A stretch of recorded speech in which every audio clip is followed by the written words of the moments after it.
na adwuma kura obi case abedi unsem no o me kan asem okay enye obi case wa ka wasem kama asem okay na adwuma kura be ma na bia ma no kura mpo no niama no ewa adwuma no kura mpo no asa na be ma no be kwa ye adwuma din obesan ba fie no anadwo na obedu fie no waso apan ekobu nsuo oba nsuo ni ho na oba no tifi here okay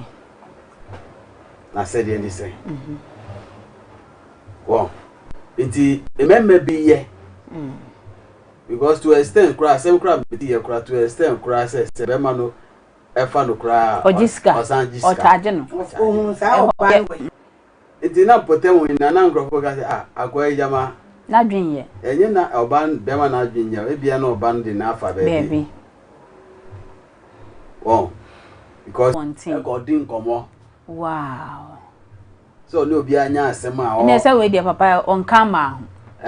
on kama o so on kama like she's not part of women yeah nti such person no on say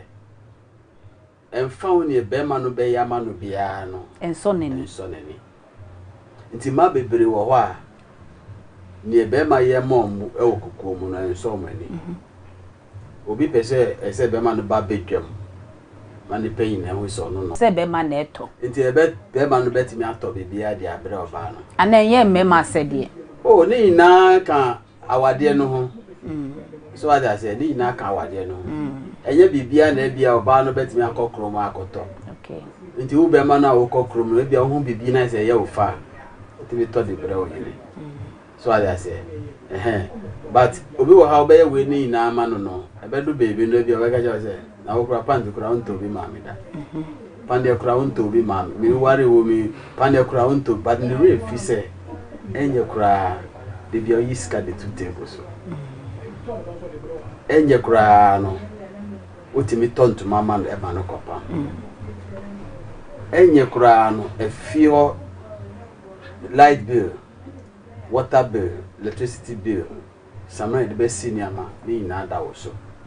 and why so be ma no so papa you sure oh yeah okay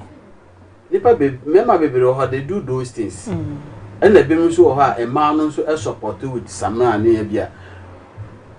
asem bi kura nchini kura obi be ma na ndo merio como mosquito kwela be ma no kura ni around e bia wetu kwa kura okoto be si ho be freno be bia wo ko no say e mosquito kwela asa ti ma iskanto kwela whereby no tani su foforo nti enye mema ni na ebe mu ye ebe mu nye it cut across e ma no be nye mu ye ebe mu nye it cut across e ma no be nye mema no be su nye thank you daddy nti ultimate conclude say ebia mema no enye o ma sede obi aye na sede of no fee say oya eye nti wo no ne wo tu anama no say wo hwe na sade no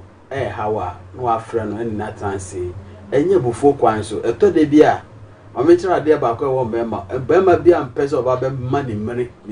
ne ni so e woni so there is no obe mani voice obe raising the voice e woni so there is no bia mpese e wo ba be makura at the moment obe so atiano se ni pemu a obe yiwa no beka se ana oba no wantiti ni enye sa Ompesa. I say who go ne masi. But say who tu bu ase. Na one ne kasa. Obeka say yo, who be fi say bia say.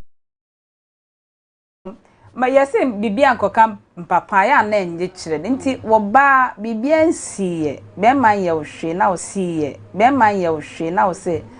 ono be ye ya wo charging sa oba say ono be ye ya wo charging sa oba no. Ma wo ye say bibia ni no. Ma wo ye say bibia ni and be manu sisi asem matia ne dodo na yeka tia ne dodo na yeka sisi a ne yeka ne dodo e ma dodo sei ne charge o mu kunansa no o mada ebi wo yese bi no ho ebi wo ho na sai su no ebi da be ma no kwan ofa so ne no nante ye ahase no ene ko ba nsa e ma no nti ye wo mo no mienu ni case and also so we man handed that benya 3 kra no o na charge me ma sa no mada wa mam sika na chese ma ni wo kra na na kra no se be ye mpo ni kunu be ba ne nchen na ye case onu po nya bi da de ye kai onu kra no nya bi ndi na fe na obe ba ka cho se wa ma wa yim se be ye wo sa ma no onye wo ma ni ye nan ni na sefo na om di sa adwuma no but oba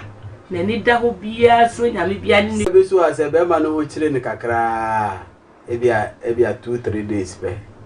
na oba no hwe fie ba ko mienu pe na kire se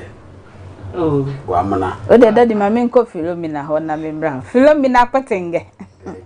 wọ́n say yesi akwala o tren nsa bo ma me na o papa wate nkwanda so